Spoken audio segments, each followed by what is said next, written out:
জামাত ইসলাম কখনোই এই দেশে ক্ষমতায় আসতো না এবং ভবিষ্যতে আসবে না, কারণ এই দেশের নারীরা তাদেরকে মেনে নিবে না এবং আসতে দিবে না। যেখানে এই দেশে হচ্ছে যে নারীর সংখ্যা বেশি, আপনি হয়তো জেনে থাকবেন, সেখানে এই দেশের নারীরা, যারা নারীদের কর্মঘণ্টা নির্ধারণ করতে চায়, যারা নারীদেরকে সম্মান দিতে চায় না, সেই দলকে এই দেশের নারীরা কখনোই ক্ষমতায় নিয়ে আসবে না।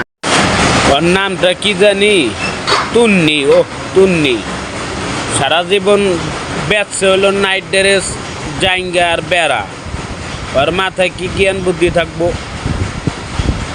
এটার দাম কত এত, এটার দাম কত এত, দামাদামিতে বললে দিয়েছে, না বললে নাই। এর বেশি জ্ঞান বুদ্ধি আছে। এ মাগি উল্টাপাল্টা কথা বলে জামাত ইসলাম নিয়ে, ঠিক আছে, ইসলাম নিয়ে উল্টাপাল্টা কথা বলে। জামাতের নমিশন বাতিল করতে কয়। আরে মাগি, দর্শন হইলে আবার তোরাই হবি, বুঝোস না এই ব্যাপারটা? বুঝছোস? ভালো সময় আছে, ভালো।